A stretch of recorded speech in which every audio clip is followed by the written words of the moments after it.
un nom c'est qui fait l'amour, c'est moi qui traduit en créole à soya, parmi 7 langues qui traduit à soya.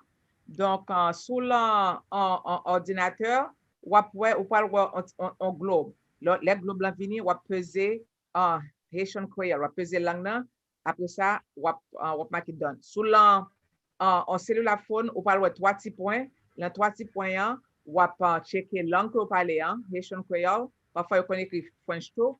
Là, fini, ou écrit, ou mettez done. So, c'est nous 7 langues, plusieurs cap là, à soya avec vous.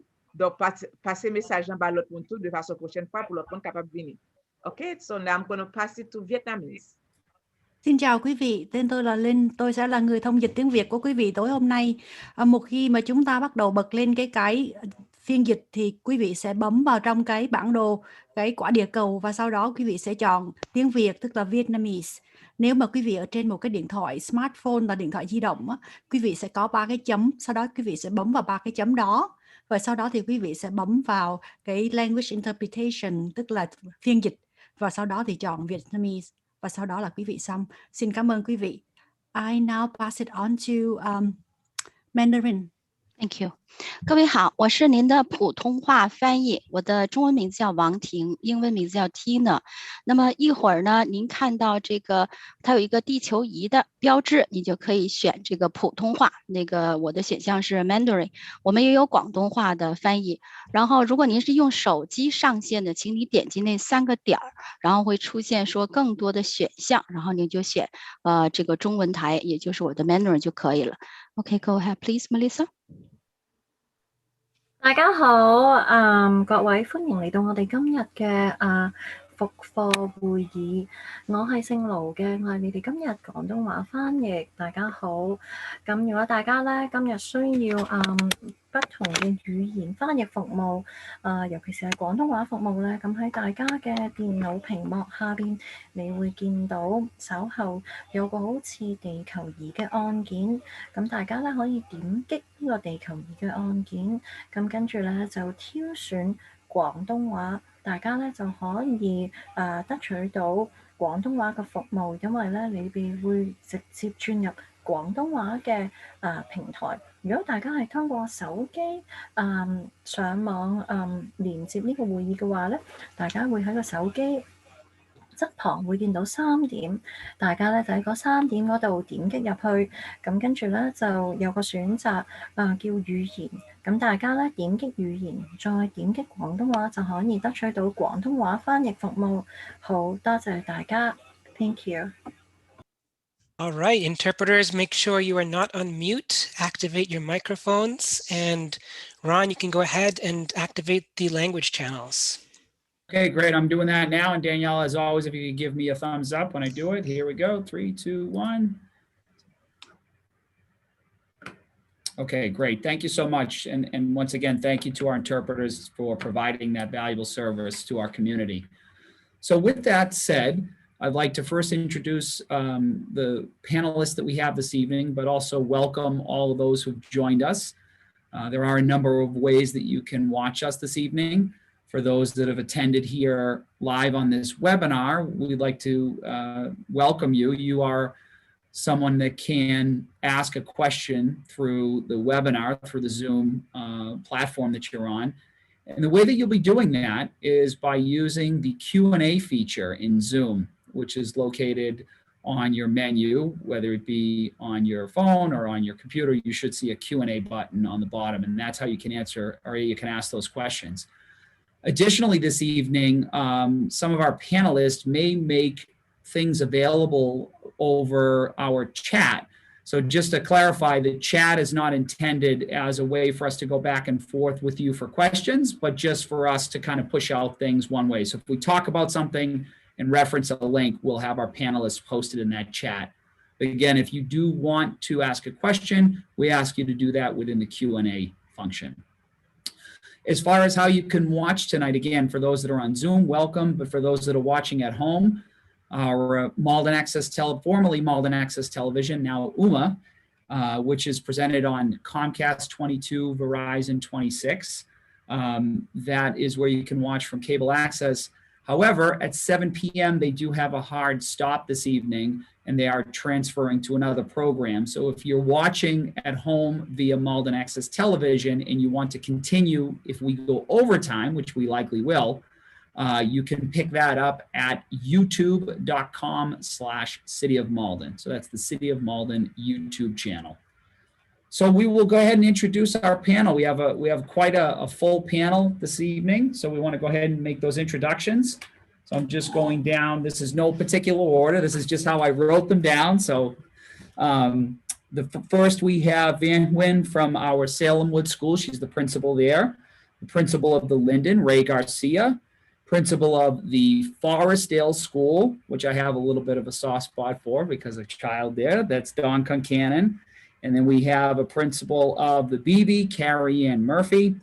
Our director of nursing from Malden Public Schools, Patty Tremondozzi. Our superintendent of student services, Pam McDonald. Our assistant superintendent, Kelly Chase. I believe I said assistant superintendent of student services. Sorry, that was a mouthful. Pam McDonald. Assistant superintendent, Kelly Chase. And of course, our superintendent, John O'Terry. And then without further ado, I'd like to introduce our moderator/host for this evening, and that is Mayor Gary Christensen. Thank you, Ron, and good evening, everyone. And thank you for being here this evening. On behalf of all of us, we don't get to say it enough, but truly, thank you for hanging in with us during this unprecedented time. I can tell you things are getting better. And it's not just through the vaccine, but it's through the continued efforts of our staff and students. Just this past week, I was able to see the Malden High School play production back in action. Of course, hockey, basketball, swim, and the Malden High School Feminism Club is having an event tomorrow night. So lots of things are happening. I know we're all worried and concerned, and rightly so, but I want to assure you that everybody on this call and everybody that I've been seeing are working really hard to continue to make you all proud here in our community. So what we're going to do this evening is first turn it over to our school superintendent, John O'Terry, to provide a brief overview of where we are today and where we're going in the future. After that, of course, the most important thing is we're going to get to your questions for the balance of the event. Mr. Cochran, before I give it to the superintendent, did you already explain the cutoff at 7 and how that's going to work? Correct. Just as a refresher, again, UMA, Malden Access Television, is going to have to cut off at 7. If you'd like to continue, if you're not here in this Zoom webinar, you can do so. It's at youtube.com/City of Malden, our YouTube channel. All right, very good. So let's go to our superintendent, and then we'll be right with you right after that. Thank you very much. And I'd like to first welcome everybody for attending, taking time out of your schedule. And again, I'd like to echo the mayor's thanks and gratitude and support that you've given us for the last 13 months during this pandemic. Tonight really consists of 2 parts, give you a general overview of what Monday will look like for students as they return. We'll tell you what we prepared and what you can expect, and then we'll take questions. We also, principals will be holding additional information sessions this week for families who would like to hear more. So keep your ears and eyes peeled for those announcements and when those times are. As you know, the Department of Elementary and Secondary Education released its new guidelines for requiring in-person instruction 5 days a week, beginning with our kindergarten through grade 5 students. And that begins on Monday, April 5th. We will welcome our kindergarten through grade 5 students who selected in-person learning. They will return to full 5 days a week, regular school hours, in-person learning. The state has allowed families for this year only to opt to remain in remote learning. When you come back to school here on Monday, you'll notice that we have followed the DESE guidelines and CDC guidelines regarding all the safety precautions. We're practicing our social distancing, wearing masks, encouraging hand washing, all the precautions that you're pretty familiar with, and we do a really good job of it right now. Before you come in, every morning you need to do a self-check to make sure that your child is symptom-free before leaving home. When they arrive, they need to be dropped off at the time indicated by their building principal. And this will ensure that we're in compliance with DESE guidance related to social distancing and other safety precautions. So it's a little different than just, letting them go early. There's really a designated time. Our classrooms are set up in rows facing forward. The guidance that we are following per DESE and per CDC now, as well as World Health, is 3-foot distancing. That's edge of seat to edge of seat. We'll talk about the instruction, how that looks later on in this forum tonight. At lunch, students will report to a large space area, such as the cafeteria or the gym, for their lunch, where they will be spaced 6 feet apart. And that's because the group is larger and they will need to remove their masks in order to eat, obviously. Right after they finish eating, students will put their masks back on and stay within their 6-foot area. We've practiced this with our hybrid students without any incident.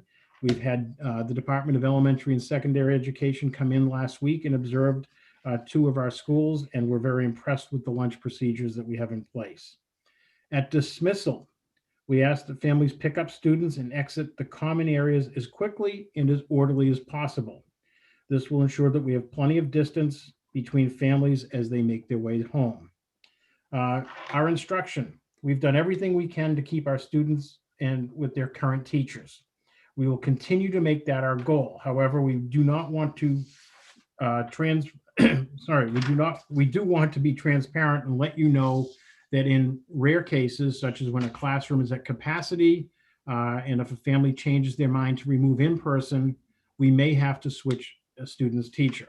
Again, this is not our goal, and we'll do everything we can to preserve the teacher-student relationship that has been built over the past several months. We believe that that is foundational and paramount to our student success, and frankly, keeping our teachers with that student is something that we want to continue.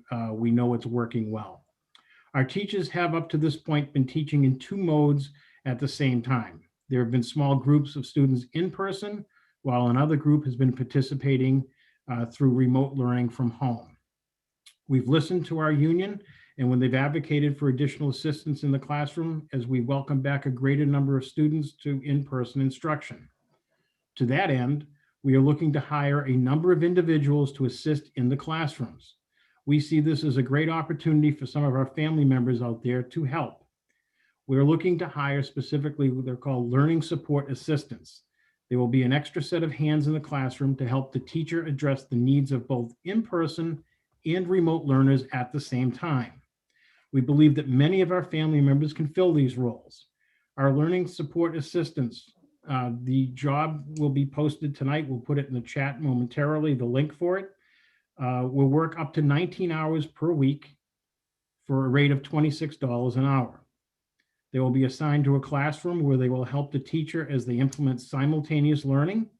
That's where some students are remote and others are in person. We'd like them to be familiar with Google Classroom and Google Meets. We encourage and want these people to have a joy of working with students, and we like strong communication and organizational skills.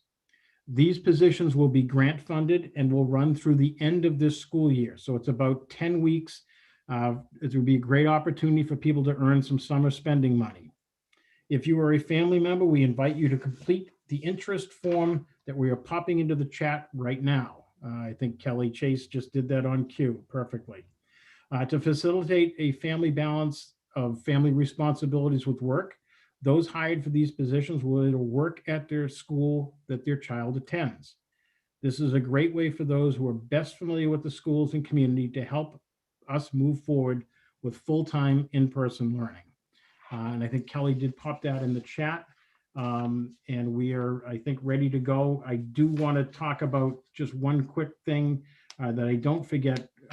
Right now, we've been providing grab-and-go meals at the 5 elementary schools and Malden High School. Because we will be back in person on Monday, the grab-and-go meals will only be available at Malden High School and the Salemwood School. For those families that are remote, they will pick up their meals at those 2 schools going forward starting on Monday. And another point, I know Patty's going to stress it when it comes up, But if you are awaiting, if your child is symptomatic and awaiting COVID test results, please keep the child at home until the results have been determined negative. We don't want to have a family make a gamble and a risk of sending a student in and say, well, I was waiting the test results and we have a negative test, because that has some, very dire consequences potentially. And I know when we get to some health and safety questions, Patty will probably address that in a little more detail. All right, very good, Superintendent. And before we get to the questions, I just want to echo what the Superintendent said, which is to thank everybody on this call, as well as Deb Gesualdo and the rest of the union board and members, because as we have been meeting every couple of days, we've been thinking about, who can we turn to help us best? And the unanimous choice was you. So we're hoping that you will help us navigate our way forward through the final 10 weeks of the school year. And to give you another indicator that, they have been working together to come up with a solution. There is no other district, from what we have seen in speaking with our superintendent today, that is doing this. So again, we urge all of you, if you can help us, we will gladly accept that help. So now let's get to the questions. First one, Superintendent, are we still having the option to remain fully remote for the rest of the school year? I am asking for second graders specifically. Yes, all parents in the Malden Public Schools across the state have the option to keep your child at home and remain in remote learning for this school year. Next question, what are the bathroom cleaning protocols during the school day? Have these changed from hybrid to full in-person? We will be probably accelerating, or increasing the frequency, because we'll have more students in there. That has worked out well so far throughout the district. Okay.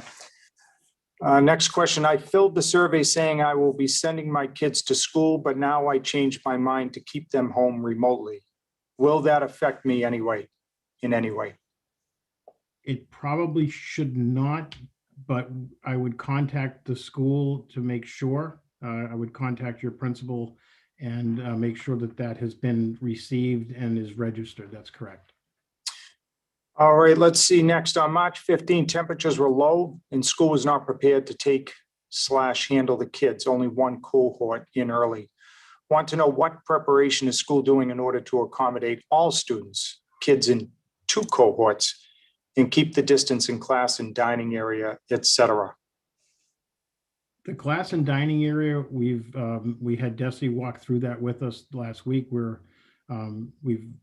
done very well with that. I think what the question was is, on a very cold day, we don't have the capacity to take our kids into the foyer, the lobby area, because we don't have the ability to keep students distant. That's why it's also critical that we arrive at the designated time so that we're not putting our kids out longer than they need to.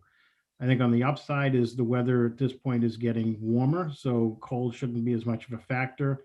But I think those are things that we just don't have the capacity to do, as I think many businesses and other entities are finding, because of the distancing, it does become a little bit of a challenge for something like that. What time will the 3rd and 6th graders start? This is only K-5 for Monday, right? Right. So 6th graders, they will be in hybrid starting on April 12th, I believe. And I think one of my principals could probably tell me what time the 3rd graders start. 8:15 to 2:15. Okay. Same with the 6th grader when they come back for their cohort. Okay. All right, let's say hello to Sandra. How can you keep 3 feet in a class of 25? You go seat edge to seat edge per DESI instruction, and I don't know which classroom has 25 returning in it. I'm not sure if we do have one. We have, on average across the district, about 2/3 of our students will be returning. So if we had a class of 25, we're probably looking at about 17 that will be in full time. Okay. Let's see. The next question, which I think you've already answered, the option to remain at home is in effect. Yep. If not, what are the, let me jump to the next one. And Is the EL, oh, go right ahead. It just, I think the natural question to follow up to the remain in remote, if you decide to switch, we will have a designated time. We're working on that time. The state is asking for somewhere between a 4 to 6 week period. We don't have the ability to really toggle back and forth between remote and in person. Right. It's easier to go from in person to remote, but from remote to in person, we do need to make sure that we can accommodate the physical space and that we have the room in each classroom. So that may take a little longer. Okay. Next up, Sandy, is the ELC under the same guidelines as kindergarten? And if not, why would they be going back 5 days? The ELC kindergarten, pre-K is under a little bit different. For instance, the mask policy applies to our kindergarten through grade 12. Pre-K, it's not mandatory, although I think most of them wear it. And I think Ms. McDonald may be able to add a little to that as well. Okay. So our ELC is slowly starting to get back full time, just like the rest of the district. It was not mandated by DESE, but they have asked us to return to in-person learning as quickly as we can for the preschool for the ELC. And the other issue is, quite frankly, is most of our students, the majority of our students in the ELC are our high needs, special needs students. So we are really working hard to get them in and get them the most in-person instruction that we can. They will be following a whole different timeline. And I believe, if you give me 1 second, I'll put it in the chat, but there is a forum for the ELC parents. I'll look that date up and I'll put it in the chat. All right, thank you, Ms. McDonald. Let's stay with Sandy, Superintendent. When will the school be cleaned? Is there a certain protocol that will change as a result of in-person learning? It's cleaned every night by our cleaning companies and our custodial staff. And on Tuesdays and Thursdays, it gets a deep cleaning. Okay.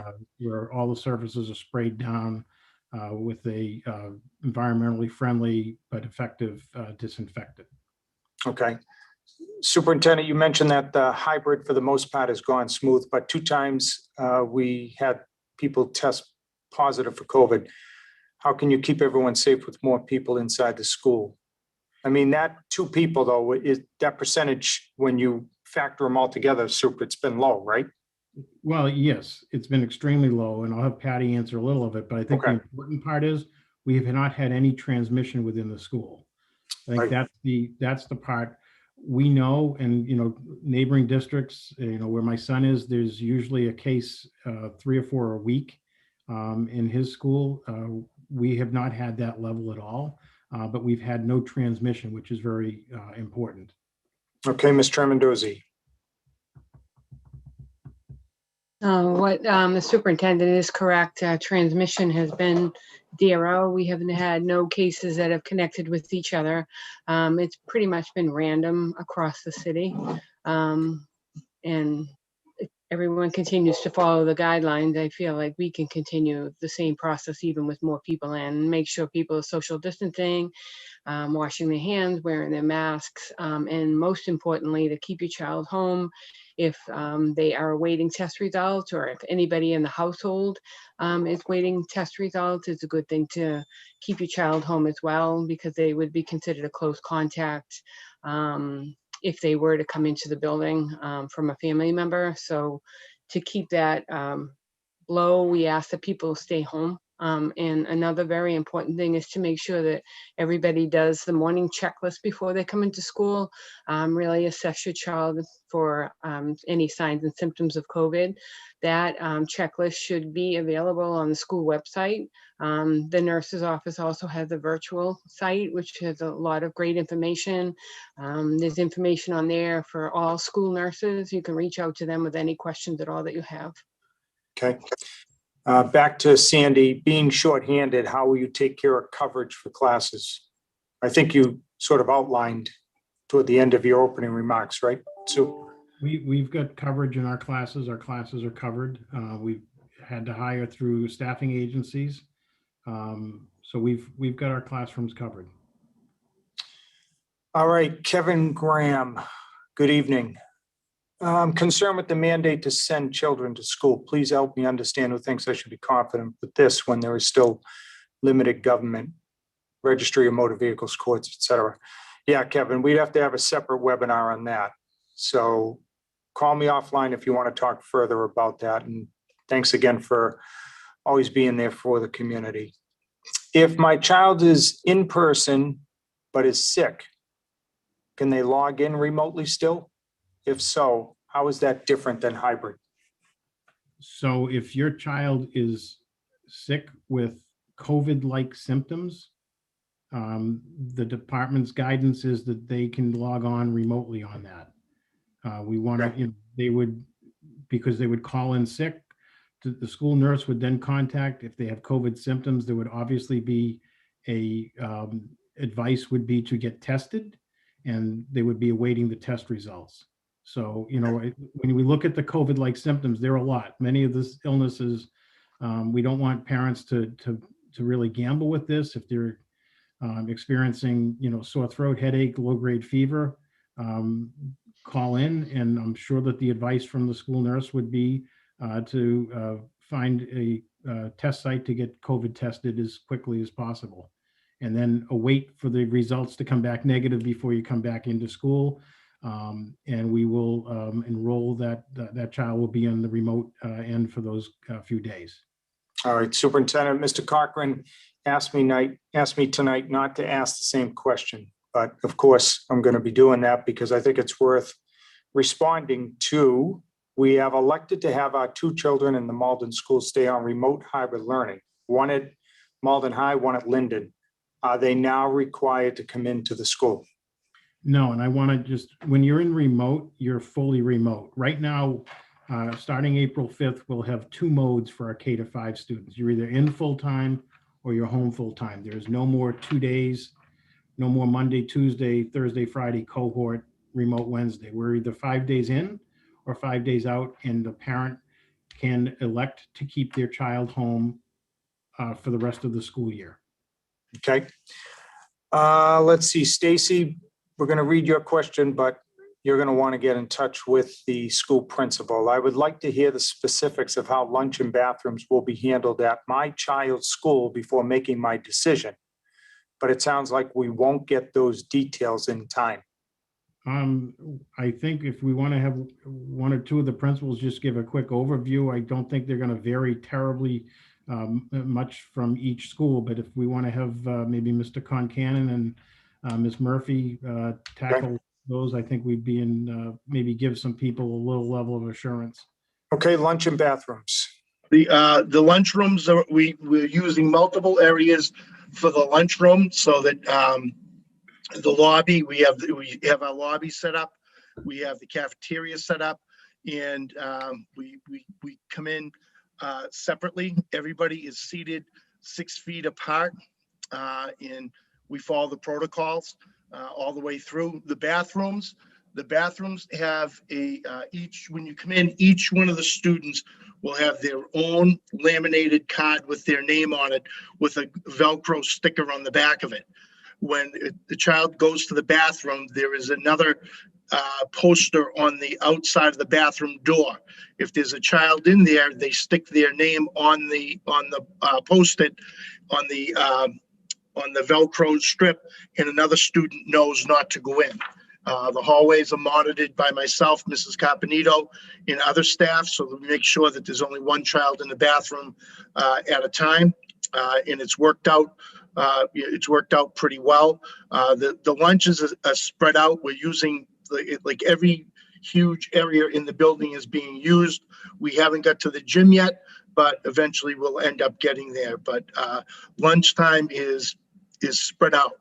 Lunch takes about almost 3 hours out of the day now. Okay, Dr. Murphy.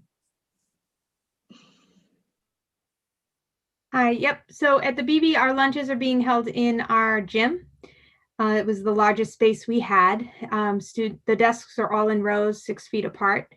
The teachers walk the students in, they're seated within their cohort area. And they are, once they come in and we give them hand sanitizer, everything's been sanitized before they come in and sit down. We deliver lunches to the students' desks. So the students are seated. When they're finished eating, we sanitize again, masks go back on. We bring the trash collection around so students don't have to get up and move around. When this lunch ends, they file out in their cohorts in separate groups. And then the room is sanitized before the next group comes in. So we've been very successful with that. Our bathrooms are very similar to Mr. Concannon's.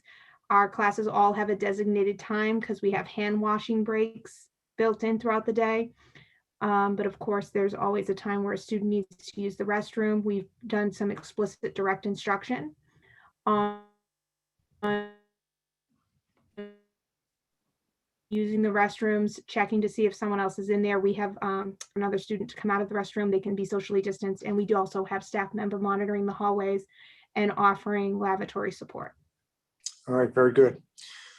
All right, let's say hello to Jennifer. Will you be sharing any information about back to school for 6th, 7th, and 8th grades tonight? Not specifically, but it will follow the same pattern. The same protocols will be in place. So Jennifer, check back. We'll probably do a separate webinar for those grades. That'll be I think the focus right now is K-5 for Monday. I'm sorry, go ahead, Sue. That'll be April 28th on their return. Okay. So but it will follow the same protocols and procedures, just a little bit different with the classes because, you know, as we know with those grades, they have separate subject teachers. So we can get a little more specific on that. And our principals will share that with our families as well. Okay. Good evening, Jenna. How are you? Will there be pool testing at some point? Yes. So we have started pool testing. And actually last night, the state has agreed to pay for the pool testing throughout the state for the rest of the school year. So that's a nice financial boost for us. We have begun pool testing in Malden with our sports teams, actually. And we will start with our faculty and will be available for our staff, students. We really would encourage as many families to participate this as possible. The more people that participate, the more valid the pool testing is. They really kind of say the critical breaking point is we need at least 3/4 of the room to participate. So it would be very helpful for us to track this, especially asymptomatic cases. That's what its value is. So we will be extending this. We have a vendor that's doing the testing and a couple of our assistants. And I think Patty might be able to answer a little bit deeper into this. Sure. The pool testing has begun with the sports teams, and so far so good. Staff, we are going to start next week, and then we'll be rolling it out to the students to sign up as well. We are working with Concentric by Gingo, and they have people come in and that will be doing the testing on students that can't self-swab. It is a quick self-swab that students would do. It's a nasal collection. It's just 4 rotations in your nose, and then they drop it into the pool. Pool then goes off and gets tested for a PCR test for the whole pool. If the pool comes back positive, then we retest those people that are in that pool. So that's what we're looking forward to beginning in the next few weeks with students. And we use the Binex rapid test, which is phenomenal. It's a 15-minute test that we do. And then if somebody's positive with that, they go for a specific PCR test on that person and would begin all the protocol and quarantine procedures. All right, my child is awaiting the results of a COVID test. Will that absence be excused? And can they log in from home? Yes, yes to both. Is anybody having lunch in the classrooms? Not lunch. We're doing breakfast in the classroom. Okay. Will the in-person students still be required to stay logged into the Chromebooks all day? There are times when there is some asynchronous learning that goes on. I think our principals could probably give you a better answer on that one, a little more specific, but they are expected to be on during the day, but there is some asynchronous time, I believe. Okay, who do you want to have answer that, Sue? Whoever would like, I don't know. I don't want to. Ray, is that something you know? Would they be on all day, Mr. Garcia? So it would depend on the class, but for the most part, they wouldn't be required to stay on there all day. It depends on the activities that they're doing for that day. Okay, very good. Next up, will the windows be kept open at all times, especially in the eating areas? We will keep as much ventilation as we possibly can. I think we also, it bears repeating, we have had our heating and air filtration systems certified by an outside vendor that was approved by the state, and we did very well with that. We used the optimal MERV 13 filters. We move air at a much higher required rate. So we feel very confident in that. But we will keep as much ventilation, fresh air coming in as we possibly can. Okay. Let's see, we got a letter last week saying that all students must return to school in person, April 5th. Now I'm hearing we can still continue remote. There was no letter sent that said must, right? Well, I think maybe the misinterpretation was that the state has said that all K-5 students must return. However, you still have the option of keeping your child home. Okay. How are you going to be enforcing mask rules? My kiddo has already said their classmates take their masks off when the teacher isn't looking, especially during recess. Well, we have a great deal of supervision there. You know, we try to make sure that our students are doing it. We really want to handle this as an educational manner and a safety manner. I don't know of any specific instances that I'm aware of, maybe our principals do, of where we have had issues with non-compliance with masks.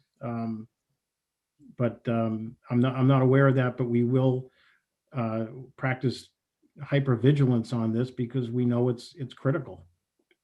Let's say hello to Allison. What's the game plan for our high school students?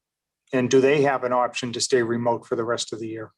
Well, right now, the state has not issued any mandate or directive on our high school students. So our high school students, our 9 and 12 students are in a hybrid mode. And next week on Monday, our grades 10 and 11 return in hybrid. So at this point, they'll be in hybrid until we are mandated further on that or wait guidance from the state. When do you expect that to happen, Superintendent?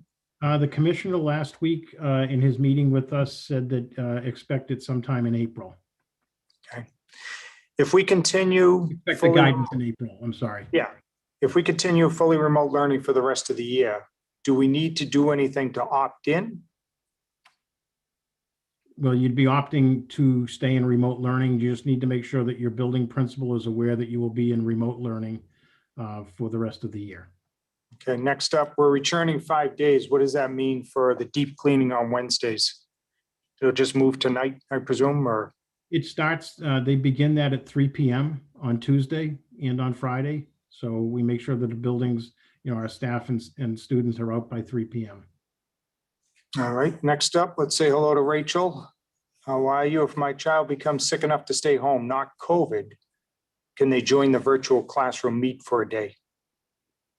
I guess almost all of our sickness symptoms are consistent with COVID, and you know, the typical illnesses that you'd get: scratchy throat, runny nose, watery eyes, stomach upset, some gastrointestinal problems can also be forerunners of COVID. So we would call those symptoms consistent with COVID, and we would like you to make sure that the nurse, when you call in, the nurse will call you and most likely advise you to, you know, seek some COVID testing and remain remote for the time until the test comes back negative and it is safe to return.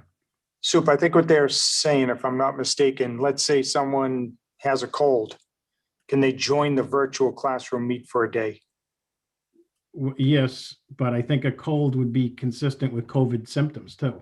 Okay. Right Okay. now, I don't think anybody short of medical professionals can really determine whether it's a cold or it's COVID. You know, we want to make Okay. sure. All right, very good. Rachel, contact us after if that, I know it could be a little confusing there, so we'll try to answer that offline if need be. Let's say hello to Vanessa. If we choose to keep our student remote, will he still be with his current teacher? And can we put him back to in person once a concerning family member is vaccinated?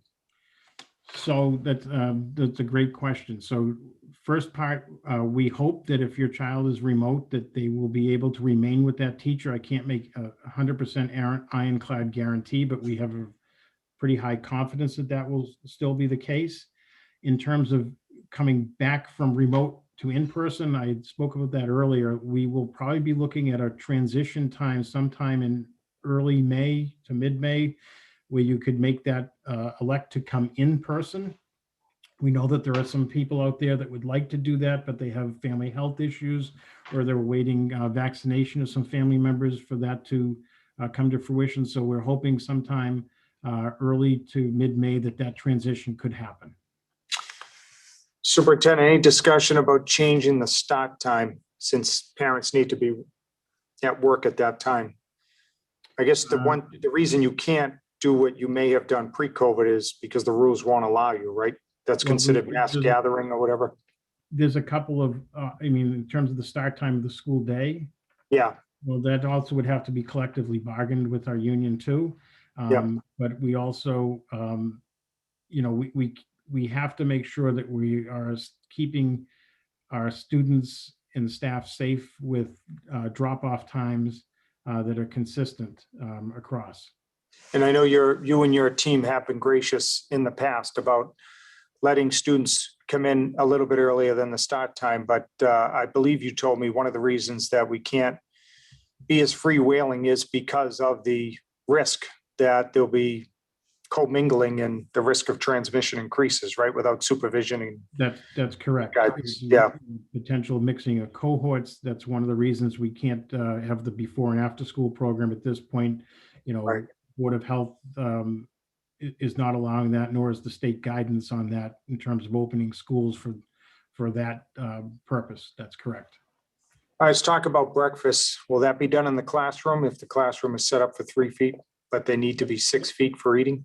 We have areas in the classroom where we set it up for the 6 foot for the breakfast. That's correct. Okay. I think you already answered this. Will there be a change in start and end times of school starting April 5th? No, right? Correct. We're back to our regular start and end times.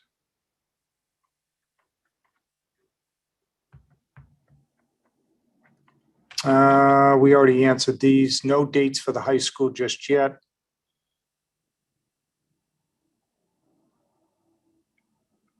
This one, Superintendent, we discussed a lot. Why are we not having a remote teacher to assign solely for the remote students?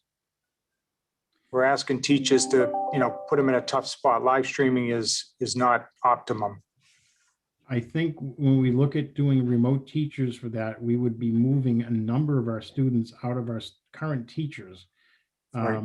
And the numbers don't necessarily break evenly where that can be something that's accomplished in a clean manner across grades or schools. So you could potentially have students at the Forestdale School put into a remote classroom taught by a teacher at the Linden STEAM Academy. So, you know, we put as the priority the students' needs and the student-teacher relationship. We wanted to preserve that as much as possible. And when we secured and got the agreement to do the simultaneous teaching, that was the foundational piece of it, was that student-child relationship. There seems to be a Wi-Fi problem now that students are hybrid. There will be more students in the school starting next week. What's the game plan to not lose connection? So we've had issues the last 2 days across the district. Our IT department, along with the city's IT director and our outside consultant group, have narrowed the problem to a particular school and possibly to a particular piece of equipment. We hope to have that fixed tomorrow, is our hope. In terms of bandwidth, with all of the users and everybody coming back, we're not even remotely approaching that, is my understanding from the city's IT director. So we're hoping, we've isolated it to actually the Linden School. We're not sure what's causing it, but tomorrow, while we have most of our staff, all of our staff out of the building and no students in, they will be running scenarios in order to replicate this problem so that they can address it. But in terms of having all of our students come back in, we have made, I think, close to $1 million worth of upgrades over the last couple of years through the grants that have come out through the state. I'm blanking on the name at this point, but we've done a tremendous amount of upgrades to it. And Anthony Rodriguez, the city's IT director, the network that we have, frankly, many small colleges and universities don't have this type of structure. So we're really happy about that, but we've just got to fix this issue right now. Can students leave their belongings and laptop after they go full-time? Can they, I'm sorry, I'm not sure, can they leave? I believe leave it overnight, maybe? We don't encourage that at all. Okay, I think if that doesn't answer it, check in tomorrow. Yeah, I checked with the building principal. We want you to take your laptop with you at all times, and there's no, we have, I think, there's no locker use. I think I see Dr. Murphy nodding her head. Maybe she can answer this. She's my logistical star over there. She can probably give you the best answer. All right, Doctor. So we're encouraging our students to bring their belongings back and forth and treat their backpack like their desk. The reason for that being, if Nurse Tramandozzi calls me that in the evening at 7 o'clock in the evening and says, Carrie Ann Murphy's class needs to be remote, the students will have everything they need and be able to engage in instruction, and we won't have to worry about organizing, distancing, pickups when we're supposed to be quarantined. So I would treat the backpack as though it was your child's desk. So no matter where they are, they have everything they need. All right. Good evening, Amy. About the high school, stay tuned. We have not received any guidance as of yet from the Department of Elementary and Secondary Education. Let's go over to Hank, Superintendent. He wants to talk about what is considered a dip in the quality of school lunches. Multiple meals without any sides, et cetera. What's the game plan behind the scenes with school lunches? Are you hearing anything on your end? I know that, it's different than when we were eating in the cafeteria with, the hot meal choices. That has to be limited because of COVID. So we don't have quite the variety. It's probably helped my own diet at the high school. They had such a great variety of options to eat there, but we kind of have to prepare grab and go lunches. So we don't have that. I can tell you that they more than exceed the USDA requirements that limit the amount of sodium, fat. They're balanced of what the USDA has for the food pyramid. So there's always, a protein, a carbohydrate, and fruit and vegetable with that. But it's not quite what we have when we're having the hot lunches in person. Okay, Hank, if you need more information, contact the building principal after tonight's webinar. Let's see, the next one's, let's see where we're going to go. Say hello to Nancy. Well, actually, this is about internet issues. So Nancy, we are working to upgrade as we speak, and we should have a resolve, Superintendent, by midweek, mid to end of the week. We're hoping that they can figure this out as soon as possible. I mean, okay. We've isolated to one school now. They need to figure out what is doing it. There's also Comcast is involved in this, and there's something with their fiber that's coming in and tripping something that's directing everything over the firewall, which brings the district to a halt. What's the latest on MCAS? MCAS is abbreviated this year in May, 1 week instead of the 2 weeks worth of testing. Half the testing is essentially what we're looking at now. There's also some advocacy from the superintendent's group. I've signed on with that as well to delay MCAS until next year, but right now it remains on target. For those of you who don't know, the commissioner cannot cancel MCAS on his own. It actually takes 2 acts of legislature. It has to be approved down at the federal level from the Department of Education at the federal level, which actually this year is not indicating that they're willing to do that. And also it takes an act of the Massachusetts State House because it's part of law, which happened last year. We got both waivers, one from Washington, and then the State House passed that. So we've been pushing that. We would like to see it pushed until sometime in the fall. Okay. If MCAS is to remain, how do the students participate if they're remote? Waiting for guidance on that one yet. It doesn't, okay. Dr. Chase, do you have anything to add? I don't think we're just waiting for that. Yet. Okay. All right, let's say hello to Sarah. Can siblings in the same grade eat together at lunch with less spacing? And that is her daughter's question. That's a good question. We might have her ask some other ones. Yeah, it's a good question, but unfortunately, we really need to maintain that distance and not mingle cohorts at the school level, unfortunately. All right, let's stay with food. Will breakfast and snack be eaten in the classroom or lunchroom / gym? It could be in some, I think Van at the Salem would maybe doing breakfast in the gyms. I'm not 100% sure, but most instances is in the classroom. Van, do you have an answer on that? So depending on the, if there's room in the classroom, then the teacher can have the breakfast in there if it's 6 feet distance. If not, we have times where they can be in the gym to have their breakfast, and that's 6 feet distance. All right, very good. Principal Van, will there be more support staff on hand, especially SACs and BCBAs to support students and staff? I think since our last budget process, I think we've hired an additional ones. I'd have to double check, but we've got a full complement on board.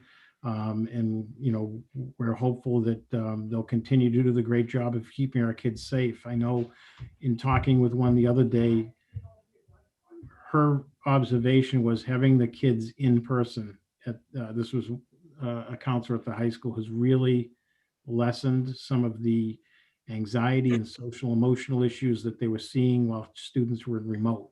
They're really finding that connection, being around other kids, even masked and at 6 foot distances, has been a real uplift for many of our students. So we're really, our SACs and our BCBAs are very excited to have our kids back in person because they know that it's going to be much better than in remote. Okay, up to Danielle. They cannot hear the Espanol, is what Oscar is saying. Let's say hello to Jackie. Why do you have the middle schoolers beginning full-time on April 28th, which is a Wednesday? In this scenario, do you want to answer that first, and then I'll get to the other question? Sure, that's the guidance that the state has given us, and we haven't talked about moving them earlier, really. But this is a good point. In this scenario, the Monday / Tuesday cohort gets 5 days in person, but the Thursday / Friday cohort will only get 3 days of in-person that week. What is the logic behind that? That could be the question of the evening. Could it not, Superintendent? Sure, we can. I mean, if the school committee, we can talk about that at school committee on Monday. Why would we have jurisdiction to do something about that? I thought you said because that's state guidance, you have to. It says you have to be in by the 28th, and I think we were trying to make sure that we got everybody in safely. I think, you know, we feel comfortable today that we've got everybody in on April 5th. So, you know, But you're saying that we could go beyond what the state has. Not beyond, before. I mean, before, right, yeah. Correct. So, you know what, Superintendent, let's make a note. And then let's put Jackie Ecker on the school committee panel Monday night. That's a great question. So we'll look into that, Jackie, and we'll follow back up. Let's go over to Nicole. There are concerns with the network infrastructure. Yes, we talked about that. We're hoping to have that all wrapped up this week. Will the teachers have flexibility to take learning outdoors with the weather getting warmer? That's certainly an option. I think it's easier to do in some schools, but we will still need to maintain that 6-foot distancing. Also, as we're probably aware, taking classes outside, you do need to make sure, it's getting spring season. Bees come out. There are a lot of kids that have allergies to that, so we need to make sure that we're safe and that all those type of health issues are kept in the forefront. Okay. What credentials and education will these assistants have, especially working with students that have special needs? Is it appropriate for a parent to work in their child's classroom? Finally, that wage is quite high in comparison to what assistants get paid currently who are already assisting and may have been for years. Do you want to go to Assistant Superintendent Chase, who has been guiding and advising us on this? So we're working on the job description, which was posted in the link. These are very specific jobs, which are grant funded. We would be able to have parents help out in this, although we would not recommend that a parent work in their own child's classroom. Right. Certainly they could work in the school, but you don't want to create a conflict where there needn't be one. The other piece to it in terms of helping out and getting students with special needs to get those needs met, those are covered. This is an additional temporary part-time position that ends at the end of the year to get us through these next 10 weeks. Okay, and Assistant Superintendent, is that wage prescribed through the grant? Is that how you settled that? No, it is not prescribed through the grant, but we've advertised recent assistants, for example, math assistants, literacy assistants. Those are at the $26 an hour rate as well. All right, very good. Let's jump over to Mr. Sylvester. Are there rules requiring quarantine or a negative COVID test after a student has traveled out of state? I think that's right up Nurse Termindosi's wheelhouse. She can answer that one. In Malden Public Schools, according to the Board of Health, we follow the state guidance. If your child travels outside of Massachusetts, you have to follow the guidance of what Massachusetts wants you to do to return. Right now, that guidance is that you would test upon returning and have a negative test before you can come out of quarantine. Or if you come back and you don't test, then you would quarantine for the 10 days and then you would be able to come back. If a child is under 11 years old, they can go with the guidance of their parents. If the parents travel outside with them and they come back and test negative, it's just they can follow that negative guidance as well. All of this on the CDC website. All right, I'm going to go left up to Mr. Cochran. It's 7 o'clock. So do you want to do one more reminder to people who are on UMA? Sure. If they haven't cut over yet, those on UMA, you can continue watching this and listening to this program on the city's YouTube channel. That's youtube.com/City of Malden. And for the gentleman who was having difficulty with Spanish translation, it appears as though everything is okay. I went on and tested it myself and I could hear, although not understand anything, but I definitely confirmed that Spanish is being spoken on that channel. So help me out with this one. Will there be self-attestation requirements for all families given the latest email of pending tests and kids being still sent to school? And what are the consequences for families if this will happen again? All higher ED institutions do require self-attestation through an app. Also, will numbers be shared on how many families have signed up for voluntary testing? In terms of the pool testing, I think once we get that, we can probably give out aggregate, numbers. I'm not sure. What was the other question? I think it was probably something that Patty could have answered around the test self-attestation. Yeah, will numbers be shared on how many families have signed up? Yeah, we can get that. That Okay. once we will share those out. Okay, there's a number of questions in this one. So why don't you contact us offline and we'll see if we can get those answered. Jennifer, good evening. Do we submit the checklist? I'm not sure. Do you know what? Jennifer, see if you can elaborate on that. Or actually, I think Patty was about to answer that, correct? Oh, okay. Mr. Tremendozzi? We're asking families to monitor and check their students before they come into school. You do not have to submit a checklist. Okay. And Jennifer, if we didn't answer that, let us know and we'll try to answer it offline. If there are any changes with the classroom teacher, when will families be notified? As soon as we know that there will be changes, we'll notify. Okay. If coronavirus cases rise, is there a community rate at which schools would close again? That's something that we would, Patty, myself, and Chris Webb, our Board of Health, and Maria Tamagna, the city nurse, they would make that decision.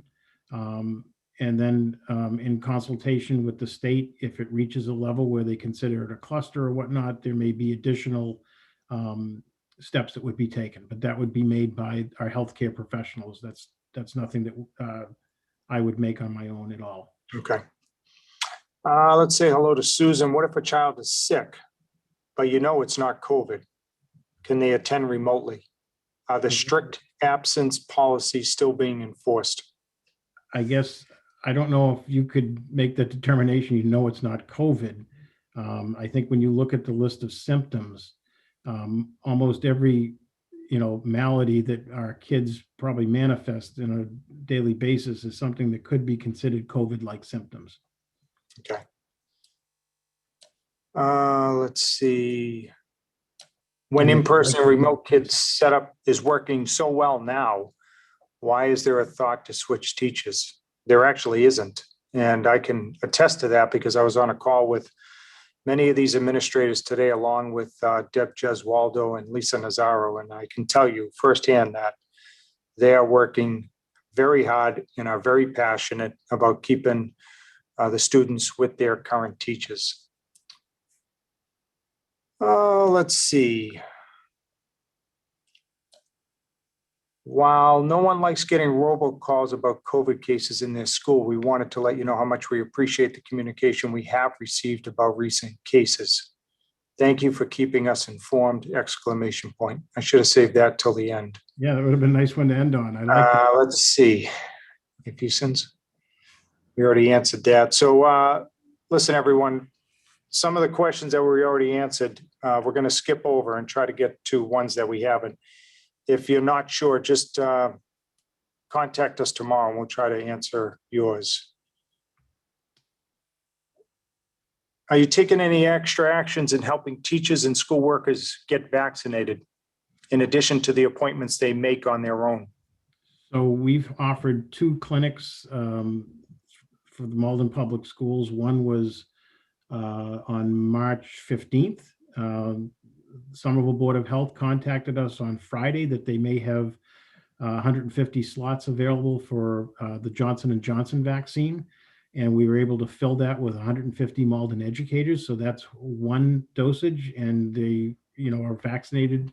And then last Friday, we had a clinic, the City of Chelsea, through great work between our mayor and their city manager and our relationship we have with the City of Chelsea and the superintendent. They were able to set aside 250 openings for vaccinations. We actually didn't come close to filling that. Our nurses, Patty and 4 of our school nurses, as well as our city nurse, were over there. So we had, I'm not sure the exact number, but we didn't fill the 250. That was Johnson & Johnson as well. Okay. Is the high school remaining hybrid or moving also to 5 days? We'll see. We're waiting on guidance.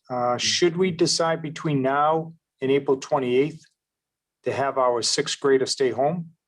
If the surge the CDC is worried about becomes real, how much notice does the school need for something like this? How much notice? I'm not.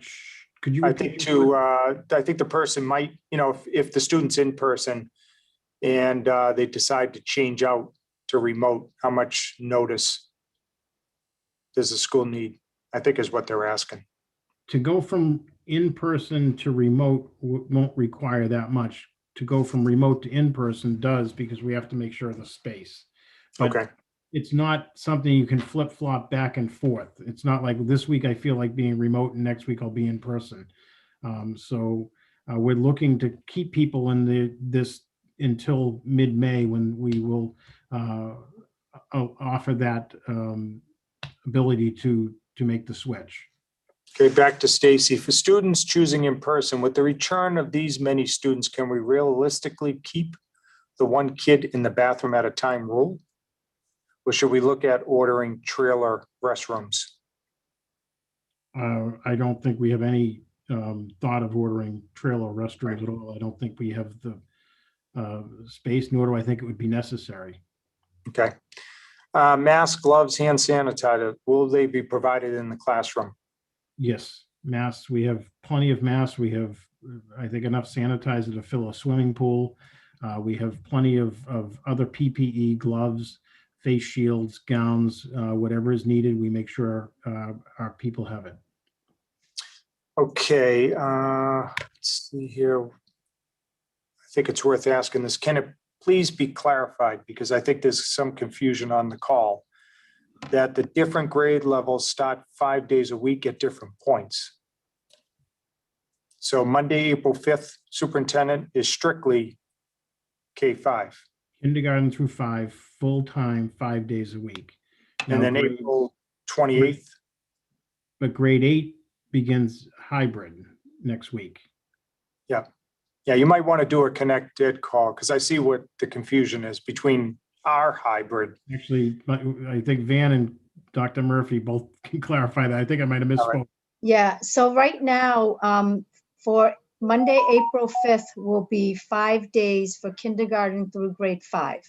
Currently, grade 5 and grade 8 is in a hybrid model where it's, cohort A or blue, where they come in Monday and Tuesday, or they are in cohort B or cohort gold, which is Thursday and Friday.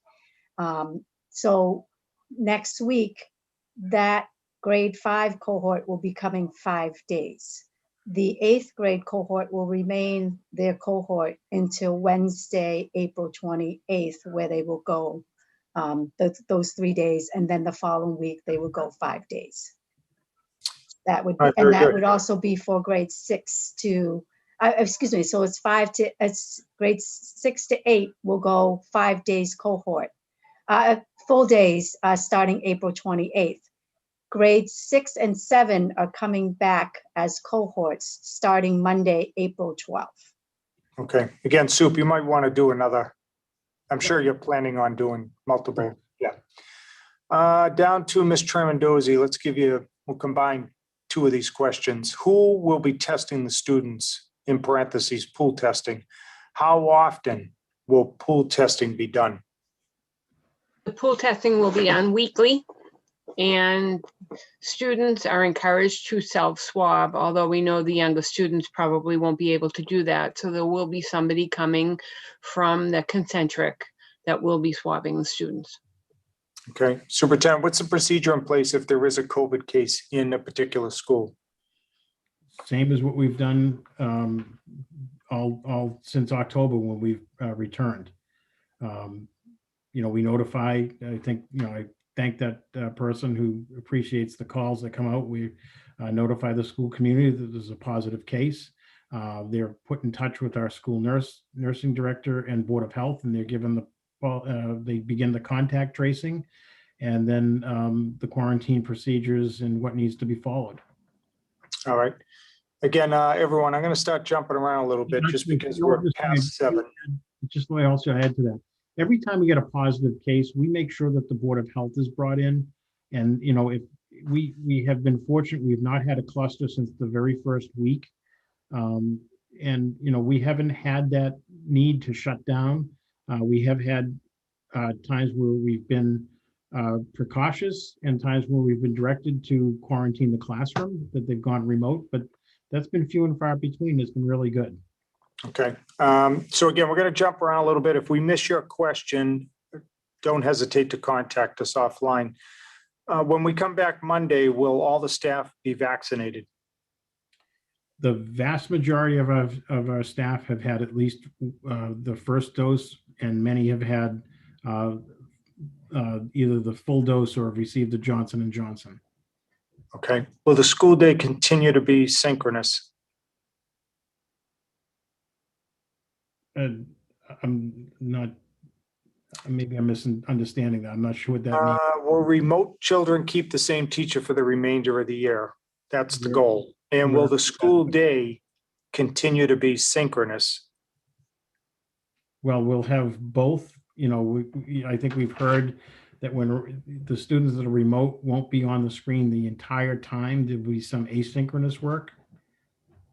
And obviously when you're in person, it'll be synchronous. I mean, it'll be live.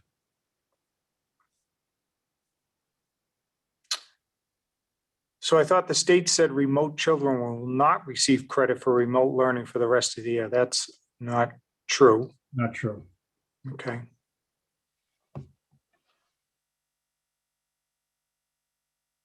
Again, I'm just going to jump around because we're past 7 now. I heard only the principal or assistant principal is in the cafeteria now with students. My student said only one adult in the room. With more students returning, how will this be considered safe?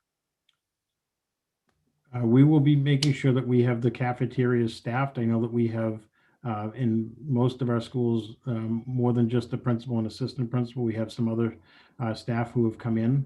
So we will make sure that that will be staffed to the best of our abilities. And to, you know. Will children continue to take Chromebooks back and forth each day? Yes. Yes. As Dr. Murphy eloquently stated, you don't know day to day what's going to happen. So we want to have our students have those devices with them at all times, just in case. I have not heard that the desks need to be 6 feet for breakfast in the classroom. Can you clarify that? Yes, they do, because they're unmasked and they're eating. So we make sure that they are 6 feet for those activities. The breakdown for K-5 families choosing in person is roughly 70%, Superintendent? Yeah, I don't have an exact figure, and that's still, there's still a little bit of movement there, but roughly 2/3 to 70%. Okay, will there be a change in the drop-off procedure with all kindergartners arriving at the same time and being let in at once? The outside area will be crowded. Other districts have lined kids up 6 feet apart. We have all of our places, they're marked, they're 6 feet apart. I think some of our principals can probably talk about that, because that's one of the areas that they've put a lot of focus and attention on. Anybody want to tackle that? Yeah, I can tackle that. We have designated times where they come in, and the kids are called in by name. Actually, when they get out of the car with their parent, one of the paraprofessionals or myself or another staff member is outside, and we actually bring the students in one at a time. 3rd grade comes in and goes directly up to their classroom, socially distanced. We haven't had a problem. The kids all come in, and we do the same thing on dismissal. The kids are lined up, and they're given to each one of their parents. As the parent shows up, the name will be called into the teacher. The teacher sends the student out to the parent. So that's the way it's worked, and we'll continue to do it that way. All right, let's stay with you, Principal Concannon. For school, is the start time pre-COVID? We have staggered our start times, and they're at different entry levels. So right now, the kindergarten and 3rd grade come in. Kindergarten comes in at 8:10, I believe it is, and then 3rd grade comes in at 8:15. Then at the other door down where the garden area is at the Forestdale, right now the 8th graders are coming in at 7:45, and the 5th graders are coming in at 8:10. We do the same thing with 1st grade and 2nd grade in the front lobby. The 2nd grade comes in at 8:10, and 1st grade comes in at 8:15 or 8:20. So the staggered time, each school, that's different to each school. So each school, it runs differently. So Superintendent, we'll be getting that out, I presume. Yeah, our principals having forums with their families over the next couple of days, so that'll all be communicated. All right, Sup, what about special classes like computers and STEM? What room will those be held in? Will they maintain distancing? So I think our principals can, again, tackle that because they're the ones that are there at the front. Let's get one example. At the Forestdale, all the exploratory teachers except for Jim are done in the students' classrooms. So the teachers go to the classrooms. Right. So the health teacher goes to first grade, goes to second grade, and onward, and so forth for Spanish and everything else that we have. All right, Ms. Tremendozzi, if kids get sick during the school day, are they able to get tested at the school? Are they isolated, or how exactly is that handled? Any child that comes down with any type of COVID symptoms, they do have the availability to do Binax testing on them. However, parents do need to go on to the Project Beacon website and create an account for them. The information for that, I believe, is on the virtual nurse's office online. You can also contact your school nurse and she can give you that code to sign your child up for the school. If they do come down with the symptoms, the testing can be done. They do have an isolation room in each office where students are kept separated until someone comes to pick them up. All right, from Sandra, no question here, just a thank you for all of your hard work. So Ron, why don't you screenshot that? Given that the students are treating their backpacks as their desk, are we allowing them to use backpack with wheels?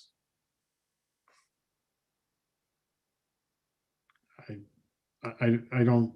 All right, anonymous attendee, circle. Yeah, why don't you contact us tomorrow? We'll see if we can break that down. Another one, they just wanted to say thank you to all the teachers for keeping their kids engaged during the year. Can I pack my child's lunch and refrain from the free provided lunch? Yes, you can pack a lunch, absolutely. Okay. Is there a plan to open after-school programming this year? No, not this school year. Ms. Mertz and Ms. McGoldrick, who is our director of the before and after school programs, are gearing up for the summer and then for the fall full-time. But right now, we can't do the before or after school, nor will the Board of Health give us permission for that. The reason for that is that child would be in multiple cohorts. The way our before and after school programs work, they're in multiple stations, and if we have a student that's positive, he or she could become a potential super spreader. Okay. All right, I think we're going to wrap it up because we're paying Danielle and Rosetta Languages. They're on overtime now. So let me see if there's just any. Ms. Chase, where is the link for in-classroom assistance for the next 10 weeks? It's at the beginning of the chat, and I'll try to drop it in there again. All right, Superintendent, I think you'll like, this is how we're going to end. Teachers are doing an excellent job. 5 exclamation points. Big shout out to all of you and teachers. There you go. The perfect note to end on, and I'd also like to echo, I thank our families for their support for the last 13 months during this. You've been terrific. It's been a great partnership, and we can hope that it continues the next stage of our learning and getting all of our kids back and everybody back to normal as soon as we can. Okay, and I too just want to join our superintendent and everybody on the call in saying thank you, thank you, thank you. Again, we are not where we are without your support. So what I'd also like to do, because he didn't do it, is to thank Ron Cochran for helping us with tonight's webinar. I think he's averaging 1 or 2 of these a day. So I do want to say thank you to him, and I'm going to go over to him and he'll lead us out and tell you how you can rewatch this and how you can contact us if you have any further questions. Mr. Cochran. Thank you, Mayor Christensen. Happy to do it for the community. And for those that want to rewatch this webinar, well, there'll be two ways you can do it. We're going to provide the link sometime tomorrow to the superintendent's office, who will then distribute it via ConnectEd. But if you want to watch it a little sooner than that, you can do so on our YouTube channel, which automatically archives this recording. So that's, again, youtube.com/City of Malden. And for any questions of us on the city side, that's info@cityofmalden.org. And then I think we could also use this opportunity to promote that tomorrow night at 6 p.m., back to the mayor's mention of frequent webinars, we are having a webinar at 6 p.m. that will be broadcast on UMA, formerly Malden Access Television. And this is our periodic COVID update show. So we'll be joined by our public health director, as well as members of the Board of Health, to address specifically the topic we will be talking about tomorrow will be the vaccine. And we'll take your questions live over there tomorrow night, again, 6 p.m. City's website is cityofmalden.org, and that's where you can find the link. With that, thank you again, everyone.